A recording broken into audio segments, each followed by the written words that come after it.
കുറുമ്പിക്കുട്ടി കുറുമ്പിക്കുട്ടി എസ്തർ കുട്ടി കുറുമ്പിക്കുട്ടി കുറുമ്പിക്കുട്ടി എസ്തർ കുട്ടി കുരു കുരു കുരു കുരു കുരു കുറുമ്പേ.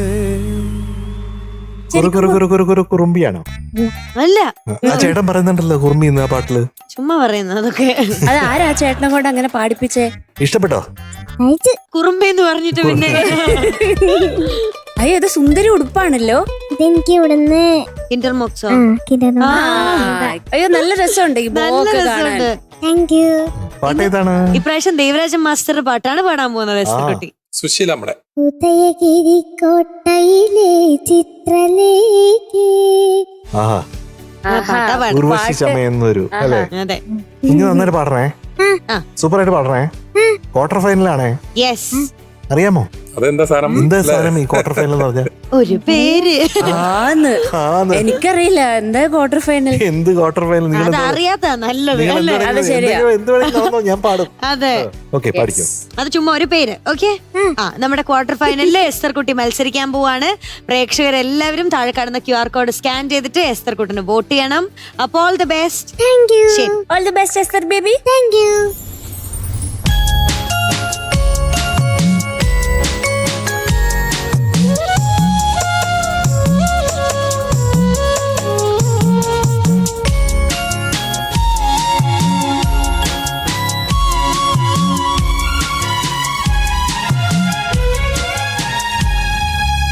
ഉദയഗിരി കോട്ടയിലെ ചിത്രലേഖേ.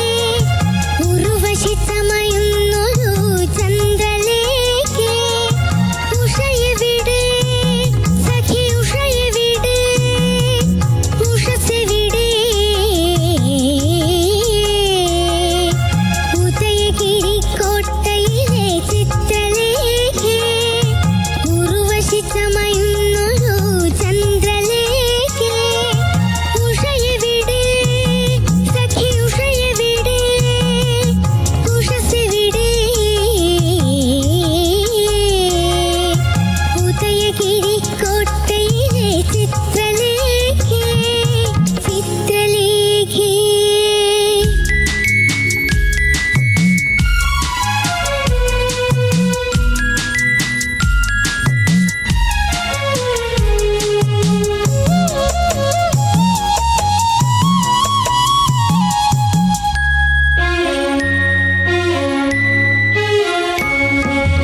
Is one of the cutest performance അല്ലേ? കാണാനും കേൾക്കാനും. ഇപ്പൊ എനിക്ക് വിളിക്കാൻ തോന്നുന്ന വാക്ക് ഏതെന്ന് അറിയാമോ? Cutie pie. യെസ്, ആഹാ, ശരിക്കും മൈ ഗോഡ്, വാട്ട് ടാലന്റ്. നമസ്കാരം. പരിചയപ്പെട്ടതിൽ സന്തോഷം. നമ്മുടെ ടോപ്പ് സിംഗറിലെ കുഞ്ഞു കുഞ്ഞു കുഞ്ഞു കുഞ്ഞു കുട്ടിയാണ് നമ്മുടെ എസ്തർ കുട്ടി. അപ്പൊ എനിക്ക് അച്ഛനോട് അമ്മയോട് തന്നെ ചോദിക്കാറുള്ളത്, എങ്ങനെ ഉണ്ടായിരുന്നു ഈ ഒരു ജേണി? സത്യം പറഞ്ഞ മോള് ഇത്രയും വരെ എത്തുമെന്ന് ഞങ്ങൾ പ്രതീക്ഷിച്ചിട്ടുണ്ടായില്ല. ഒത്തിരി ബുദ്ധിമുട്ടുണ്ട്. എന്ന് വെച്ചാൽ വീട് ആലുവയിലാണ്, ഞങ്ങൾ വന്നത് 2 വീലറിനാണ്. ഇപ്പോഴത്തെ സീസൺ എന്ന് പറഞ്ഞാൽ മഴയാണ്.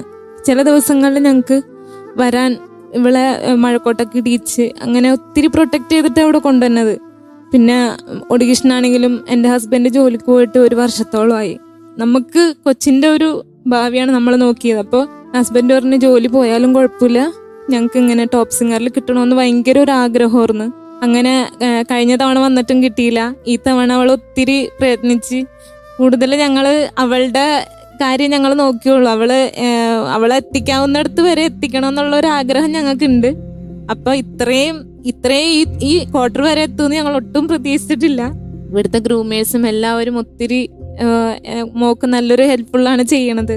പിന്നെയെന്ന് വെച്ച് കഴിഞ്ഞാൽ ഈ ഒഡീഷൻ തുടങ്ങിയ കാലം മുതൽ എനിക്കൊരു കുട്ടിയും കൂടി ഉണ്ട്, ഒരു ചെറിയ കുട്ടിയുണ്ട്. അപ്പം അന്ന് അവൻ ഇതിലും ചെറുതാണ്, തീരെ പൊടിയാണ്. അപ്പോൾ എനിക്കും ജോലിക്ക് പോകാൻ പറ്റണില്ല, ഹസ്ബൻഡിന് പോകാൻ പറ്റുള്ളൂ. അപ്പം സജി പറഞ്ഞ് ജോലി വേണ്ട, കുഴപ്പമില്ല, നമുക്കിത് കഴിഞ്ഞിട്ടായാലും എന്തെങ്കിലും നോക്കാമല്ലോ, മോളുടെ ഭാവിയാണ് നമുക്ക് വലുത്. അപ്പം ഞാൻ തന്നെ, സജി തന്നെയാണ് എല്ലായിടത്തും കൊച്ചിനെ ഒഡീഷന് കൊണ്ടുപോണതും. ഇപ്പോൾ ഇങ്ങനെ ഗ്രൂമിങ്ങിന് അവിടെ നിന്ന് ഇവിടം വരെ 2 വീലറിനാണെങ്കിലും വെയിലും മഴയൊക്കെ കൊണ്ടിട്ടാണ് വന്നത്. 2 ഷൂട്ടൊക്കെ അടുപ്പിച്ച് വന്ന സമയത്തൊക്കെ ഇവിടെ വന്ന് താമസിക്കാനുള്ള ഒരു സൗകര്യം ഒന്നുണ്ടായില്ല.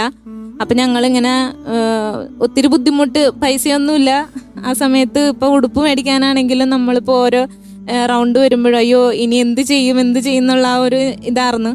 അപ്പം ഞാൻ വീട്ടിൽ ചെറിയൊരു മെഷീനുണ്ട്. അപ്പോൾ അങ്ങനെ എന്തെങ്കിലും കട്ട് പീസൊക്കെ കിട്ടുമ്പോൾ അതൊക്കെ കൂട്ടിച്ചേർത്തൊക്കെ തയ്ച്ചിട്ടാണ് ഇവിടെ പല റൗണ്ടിനും ഇട്ടിരുന്നത്.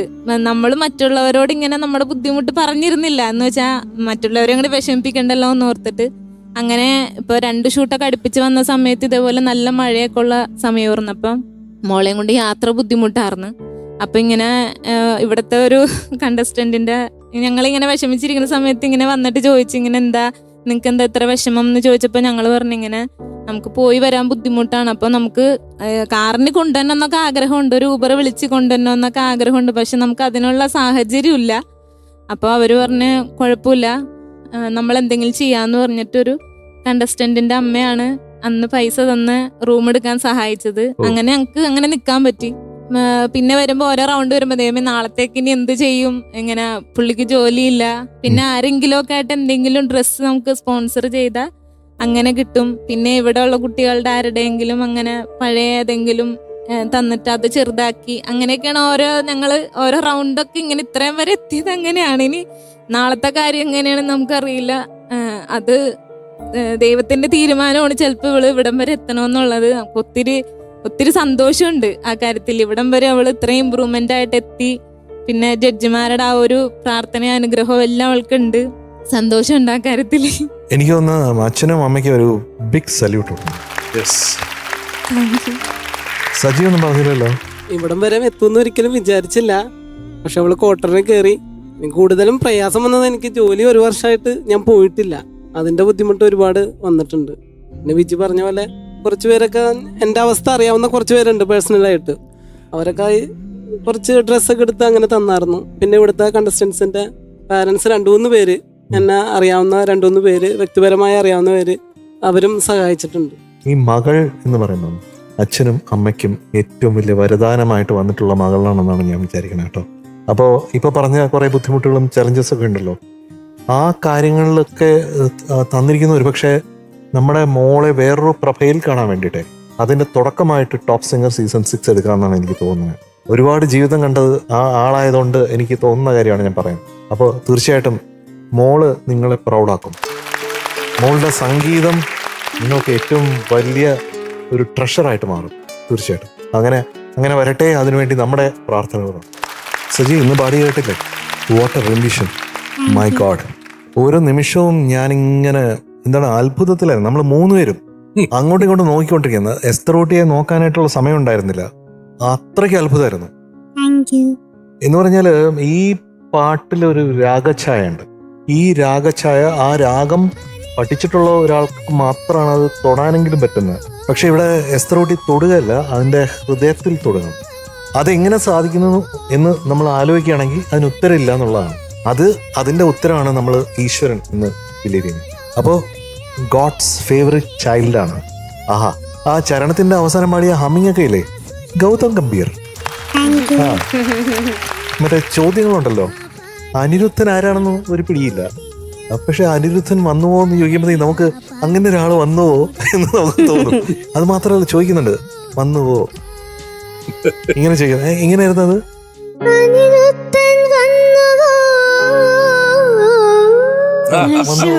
വന്നുവോ. ആ, അടുത്തത് വേറെ ആര് വന്നു?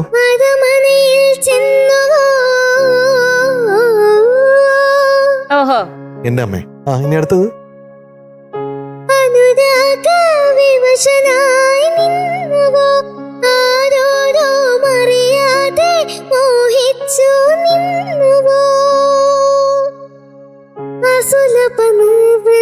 ഓ, അസുലഭ നിർവൃതി എന്നൊക്കെയാണ് പാടണം കേട്ടാ. ആ, എന്താണ് അസുലഭ നിർവൃതി, എന്ത് നിർവൃതിയോ എന്ത് പരിപാടിയോ ഒരു പിടിയില്ല. പക്ഷെ അസുലഭ നിർവൃതി എന്ന് പറയുമ്പോൾ നമുക്കെന്തോ അസുലഭമായിട്ടുള്ള ഒരു നിർവൃതി കിട്ടുന്നുണ്ട്. അത് ഗംഭീരാണ്. പിന്നെ ഉദയഗിരി കോട്ടയിലെ അവിടെ ഒരു സംഗതി ഉണ്ടല്ലോ, ഫസ്റ്റ് ലൈനിൽ തന്നെ അമ്പരപ്പിച്ചു. ഫസ്റ്റ് ലൈനിൽ അതാണ് അമ്പരിപ്പിച്ചു എന്ന് പറയുന്നതാണ് കറക്റ്റ്. അതൊന്ന് പഠിക്കേ. ആ സംഗതി ഒട്ടും ഈസി അല്ല. ഉദയഗിരി കോട്ടയിലെ ചിത്രലേഖേ ഉർവശിച്ചമയുന്നൊരു ചന്ദ്രലേഖേ ഉഷയെവിടെ സഖി ഉഷയെവിടെ ഉഷസെവിടെ. സബാഷ്. Thank you. കതിരിടും ലജ്ജയുമായി എന്നൊക്കെ പാടും. എന്തായിരുന്നത്?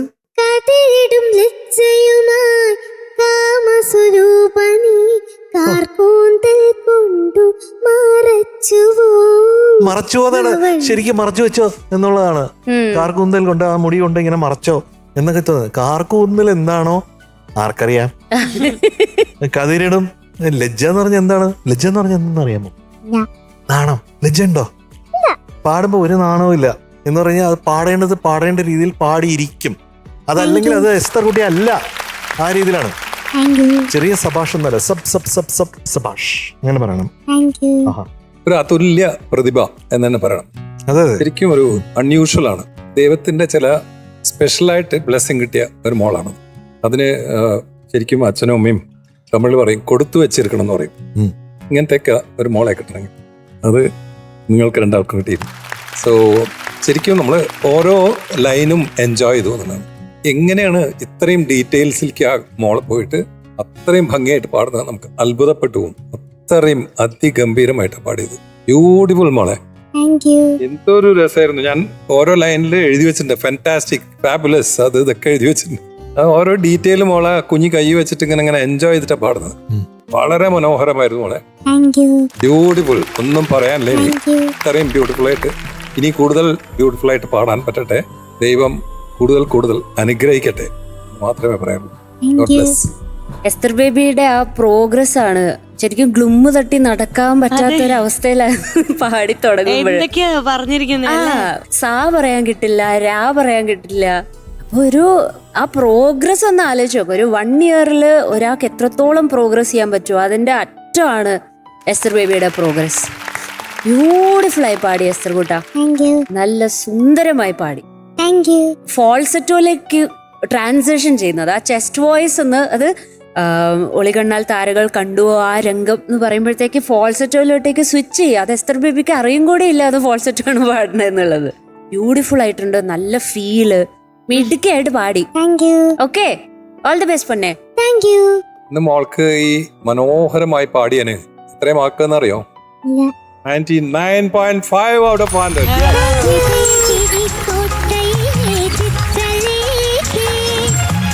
അപ്പൊ സ്വാഭാവികമായിട്ടും ഇന്നത്തെ എപ്പിസോഡിലെ best performer of the day നമ്മുടെ എസ്തർ കുട്ടിയാണ്. ഉണ്ണി അങ്കിൾ.